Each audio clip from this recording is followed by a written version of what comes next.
Hey everyone, this is Steve here with Brewers Anonymous, and tonight we're going to be brewing for our very first time with our newly purchased Gigawort homebrew system.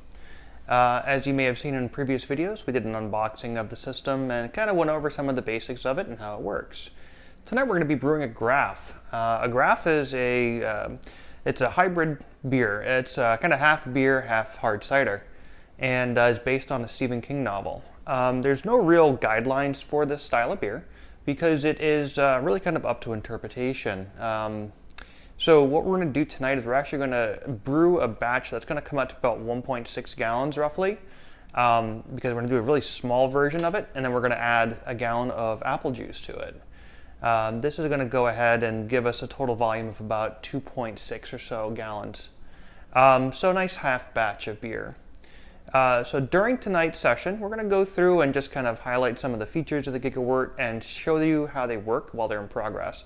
So it should be a pretty neat little video, and we're going to do some step-by-step just talking about the different processes that are involved and go from there. So hope you guys enjoy.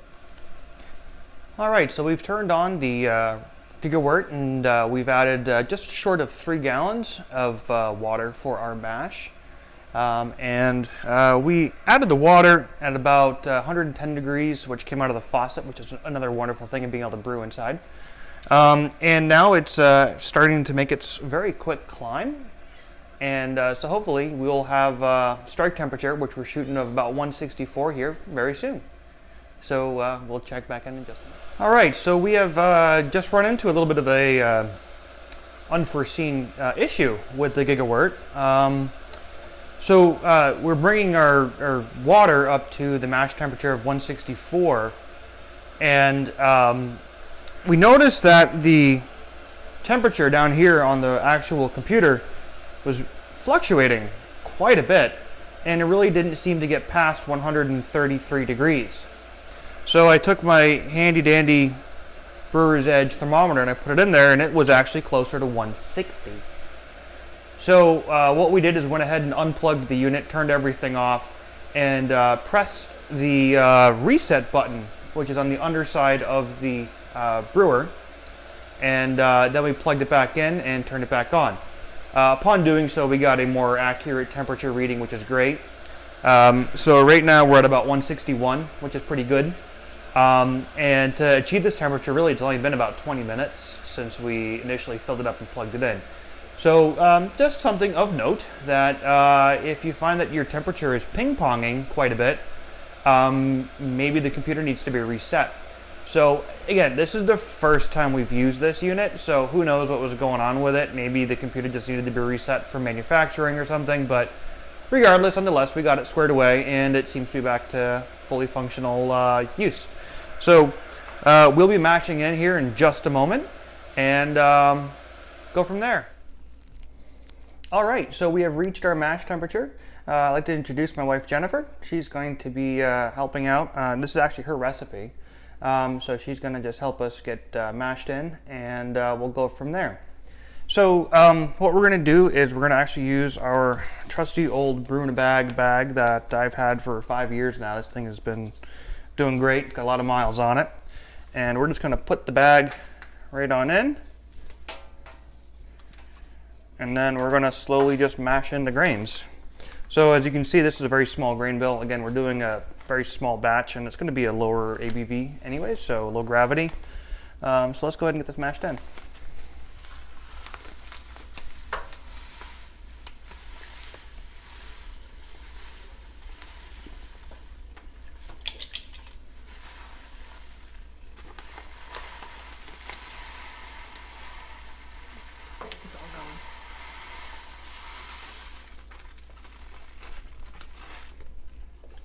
Perfect, all right.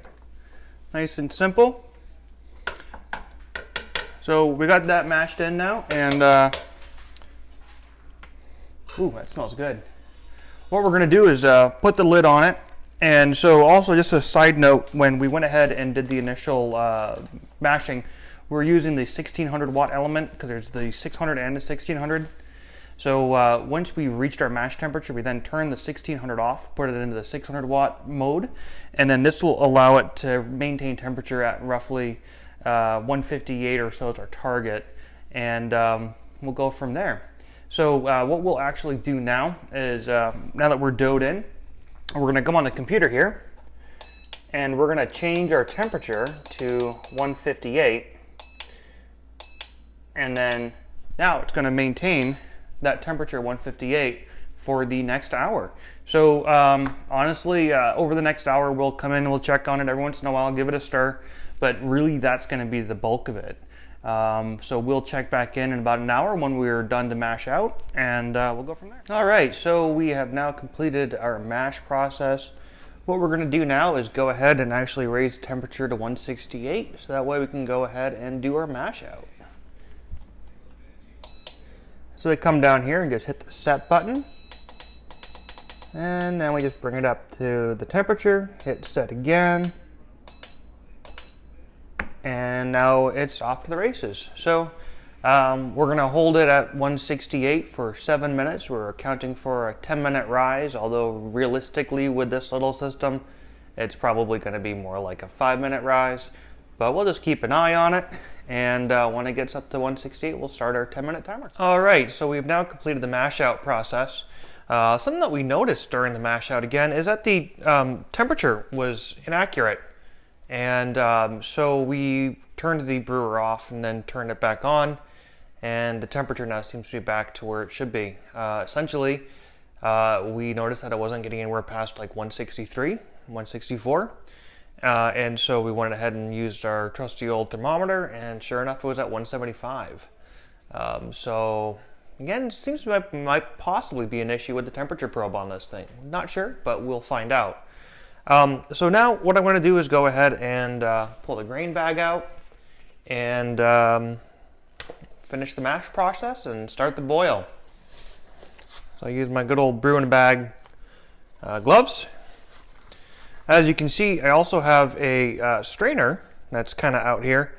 This strainer actually fits perfectly in the actual top of the brewer and is perfect for going ahead and getting the actual wort bag or the brew bag to sit in.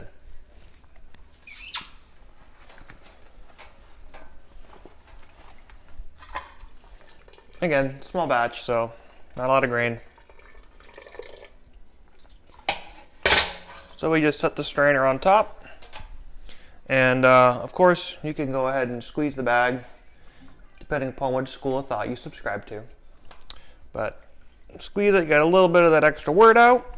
And so now what we're going to do is take the element, and we're going to turn on the 1600 watt element, and now we're going to raise the temperature of the computer to actually bring it up to 218 degrees.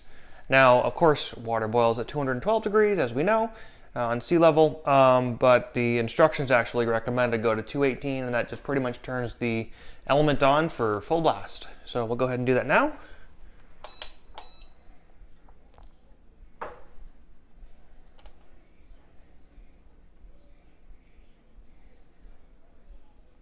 All right, and 218, set it, and we're on. So now what we'll do is just go ahead and wait and watch for this guy to get to a boil. It is 10:04 p.m., so we'll see how long it takes for us to get up to a boil. We'll report back in a few minutes. All right, so we have now reached a rolling boil. It took just about 20 minutes. Again, we're still having issues. It's got a really nice boil going right now, but the temperature is displaying as being at 187 degrees. So it's definitely not right. We went ahead and reset the system. We unplugged it. We pressed and held the reset button. And when doing so, we turned it back on. And initially, the showing of the reading was somewhat correct, but then it immediately went back down. And now it's down to 184, 183, 187, 186, and so on and so forth. I'll post some video of it fluctuating to accompany this so you can kind of see what's going on. But yeah, so that's a bit of a disappointment, I'll be completely honest. But we have an incredible rolling boil going. So right now we're going to add our Fuggles hops and get our 1 hour boil timer going. So let's get these guys added.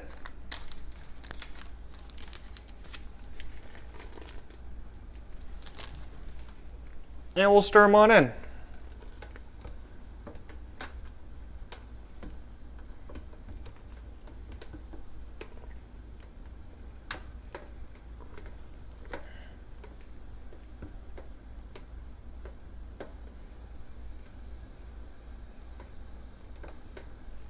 All right, and that's one thing about wearing glasses over hot boiled kettles. They will fog up pretty quickly.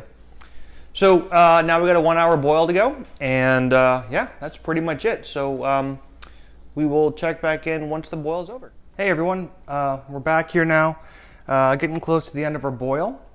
So what we're gonna do is gonna take our trusty immersion chiller, and we're gonna go ahead and just put it into the actual boiler itself. You're gonna see here that this guy fits beautifully right inside of the actual boiler. And so we got about 10 minutes left or so on the boil.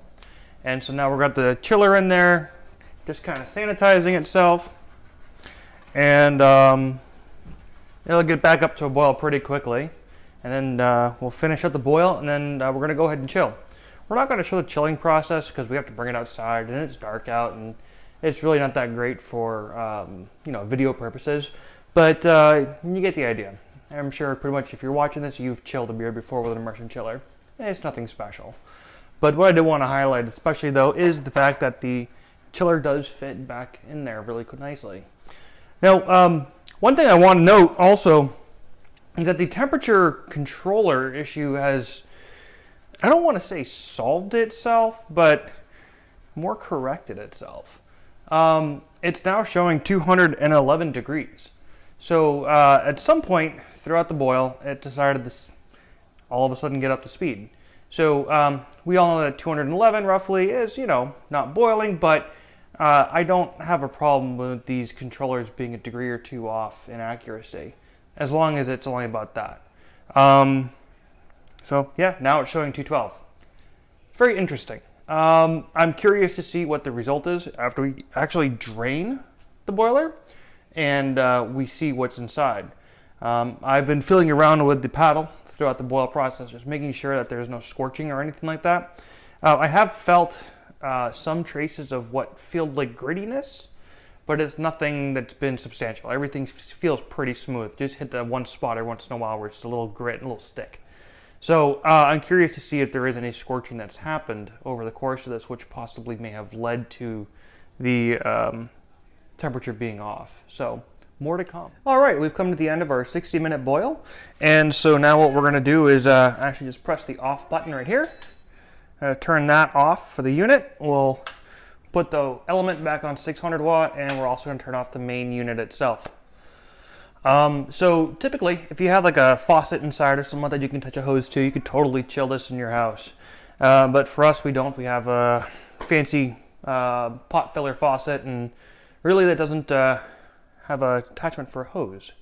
So what we're going to do is go ahead and bring it outside to go ahead and actually try to chill it out, and we'll go from there. So once that's done, we'll bring it back inside, we'll transfer it to our carboy, and then we're going to go ahead and clean it up and kind of take a look and see what was in the bottom of the kettle, just to see if we can figure out what caused it. So see you in a few minutes. All right, we're back. So chilling took, I don't know, 7 or 8 minutes. It was really fast. And so now what we do is we got our high temp silicone hosing, and we're just going to go ahead and put that onto the hose barb there. And down out of view here, I actually have a little 3-gallon carboy. And so we're just going to go ahead and crack this baby open and let it rip. The beautiful color wort that's coming out of there. Now again, considering the volume on this, it's not going to take any time whatsoever for it to come out. We're really only bringing out about 2.5 gallons, not even. So we'll see what we end up with. Now this unit also does have about half a gallon of trub loss, so we're not going to really chase after that last little bit. So we'll see here. And there you go.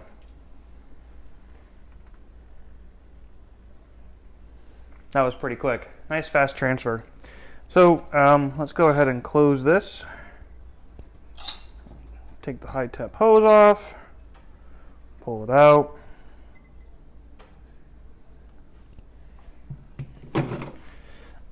All right. There we are. And there's our wort. So I guess we're going to go ahead and add our apple juice.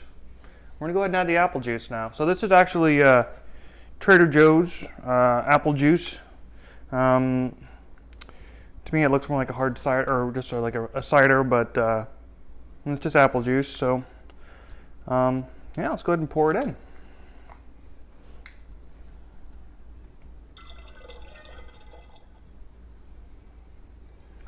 Definitely going to need a blow-off tube. May just call it quits a little early. So yeah, there we have it. So what I'll do next is go through and just clean it out. Big thing with cleaning this guy is essentially you do not want to submerge any of the bottom in water. In fact, you don't want to submerge the unit at all. So what I'll do is I'll use my sprayer here on the sink, and I'll rinse it on out, wash it out with the sponge, make sure it's nice and clean, and then I'll come back and just do a little wrap. All right then, well there we have it. We are now done with our chilling and our transferring and our cleaning. I actually ended up moving the batch on over to our SS Brewtech brew bucket simply because we found that the glass carboy that we were using was just going to be too full. And so we wanted to be able to get the full gallon of cider into the batch, as well as just want to make sure we have enough headspace and not have to worry about having a big mess on our hands. We're using Nottingham yeast on this to ferment, and if anybody has used Nottingham before, you know that it is a very active yeast, and definitely one that you want to keep a close eye on if you don't have a blow-off tube. So overall impression of the Gigawort after tonight's use, I still really like the system. I just need to figure out why it's having these problems with the temperature control. Upon cleaning it, the thing was spotless. It was absolutely beautiful. There was no scorching whatsoever. So I couldn't figure out for the life of me why this temperature probe decided that it was going to just start reading some really weird numbers. But I mean, all in all, cleanup was pretty decent. Again, I probably spent more time cleaning the outside of it than I did the inside.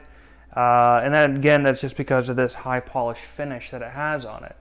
Of course, you don't need to be as anal as I am about keeping things clean, but I really like to have my shiny stuff continue to stay shiny. So really that's it. It was an overall successful brew day. No major problems or catastrophes, which is great. And the beer looks really good. I'm super excited to try this out. We had a member of ours make a graph a couple of months ago, and it was fantastic. So I can't wait to see how ours compares to it. So this may or may not be my last video with this Gigawort. We're going to try to brew again this week. We have another batch of beer that we're going to do, and I'm curious to see how the control on this reacts, and to see if this was just a one-time fluke or if this is a bigger problem. If it does present the same issues again the next time, then I'm most likely just going to have to call up Northern Brewer and see what they can do to try to help me out here. I will say on that note that that's one of those things that I was a little bit apprehensive about when it comes to buying one of these all-in-one units, is that if something on this thing does fail, unfortunately it's a replacement of the entire unit. You can't just send off a single part and get it back, or get a replacement. It's pretty much all or nothing. Kind of reminds me of those old VHS or in TV DVD players. So if the DVD player, the VHS player stops working, the whole TV has to go. So one of those things just to consider and keep in mind. But outside of that, you know, I appreciate you guys watching, and please definitely check out the YouTube channel for more likes and more videos that we're going to be posting throughout time. Also, I want to give a big shout out to the Florida Brewers Guild, rocking out this awesome shirt. And I ended up buying this from them last night over at Oktoberfest in Winter Park, which was a lot of fun. If you want one of these, I'm sure if you check out their website, they probably got them available on there. So thank you so much for again tuning in. Hope you all have a wonderful night. Cheers.